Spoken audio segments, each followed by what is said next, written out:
okay, foramen ovale, and spinosum, okay, lacerum, ovale, and spinosum, okay. Don't forget the jugular canal, carotid canal, okay. Here's your ear canal, okay, external acoustic meatus.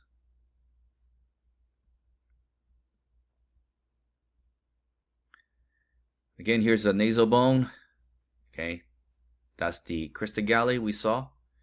Here are the ethmoid bone and some sinuses, okay. Here are the conchas.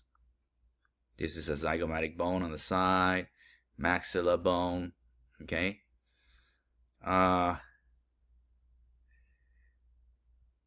Here are the conchas. Here's what it looks like, okay. Inferior, middle, and superior. Nasal bone. Sella turcica, we saw this. Sella turcica, actually, it's a like a saddle, like a horse saddle, and that's where the pituitary glands. So pituitary gland sits.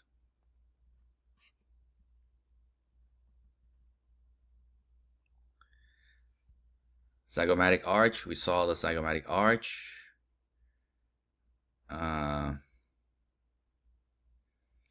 Lacrimal means tear, okay. Here on the side, so here's the eye socket, okay. It's divided into superior wall, inferior wall, lateral wall, and the medial wall. So lacrimal would be in the 2 medial wall, okay. 2 medial wall.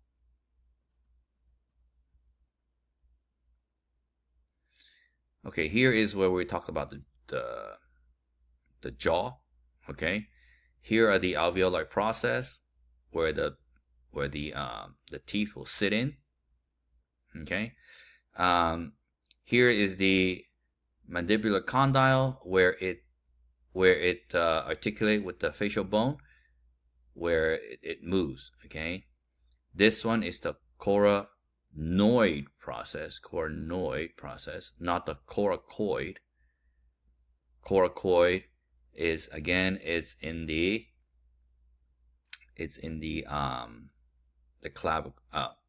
scapula, okay. Mental foramen right there.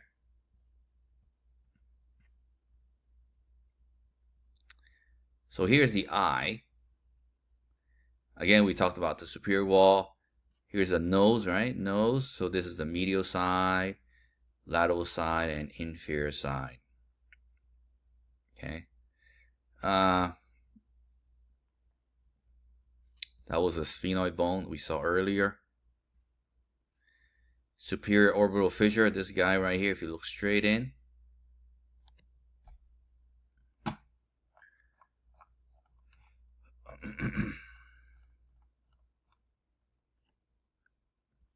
So superior orbital fissure.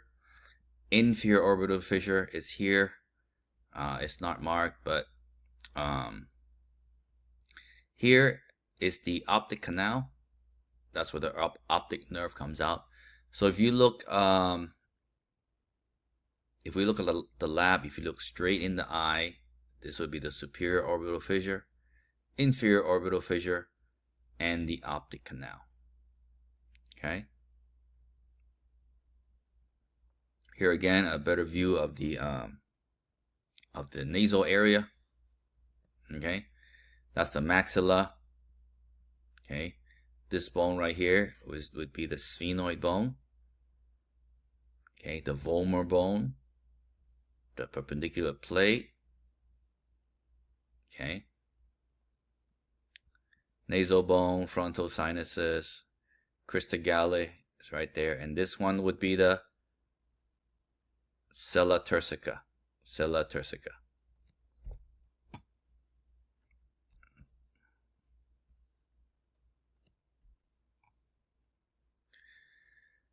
So again, if you look at this picture, this is cut out this way, transverse.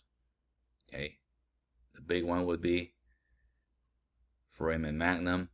You find the sphenoid bone. You find the sella turcica. Okay, right there, sella turcica. And these these holes, we saw these holes earlier, these foramen. Okay, ovale, spinosum, and some of these jugular foramen.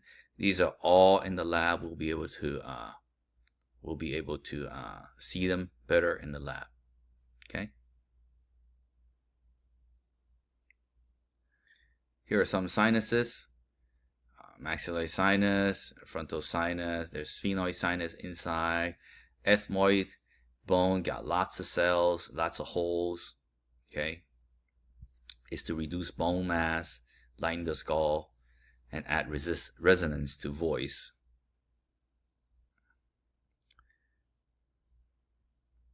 There's another bone in the neck, not part of the skull, and does not articulate with any bone. It just sits right there. Okay, at the base of the tongue and the roof of the larynx. This is called a hyoid bone.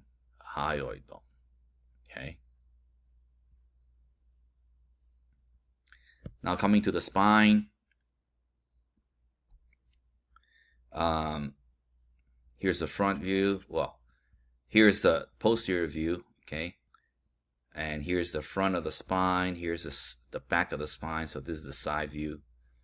Okay, there are 7 cervical segments, 12 thoracics, 5 lumbars, 1 sacrum, and 1 coccyx. Coccyx on the bottom. Okay, of course, when you're a child, okay, these are all 5 segments of sacrum and 5 coccyx. Then they all fuse. They all fuse. Okay. Cervical and lumbar curve. Cervical curve this way and the lumbar curve this way. When we were first born, it's just a big C. Okay. As we start to crawl, the curve will start developing. If you're looking up, okay, and you're crawling on your knees, this will start developing. Okay. So here's the back view. So some of the things about the vertebrae. The things sticking out in the back, okay, things sticking out in the back are called the spinous processes. Spinous processes. We're gonna be able to distinguish the cervical vertebrae, the thoracic vertebrae, and the lumbar vertebrae. So in the lab, you'll be holding a piece of bone on, let's say, a piece of vertebrae, and you have to tell. You have to be able to tell whether it comes from the neck, the mid back, or the lower back. Okay, and we're gonna go through this in class, in the lab with you guys. Okay, so again, here's the spinous processes. Okay, the body. Okay, so this is the back. Here's the front. Again, here's the front, and here's the back. Okay. These guys are called transverse processes. Transverse processes. Okay.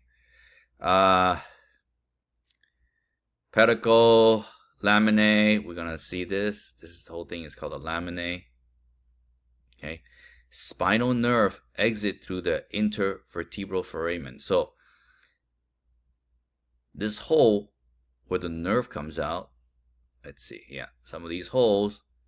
It's made up of the one above and the one below. It makes up this hole along with the height of the disc.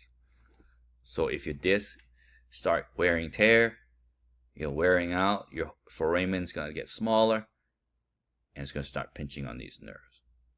Okay, you can see if this disc start wearing out, this hole start to get smaller.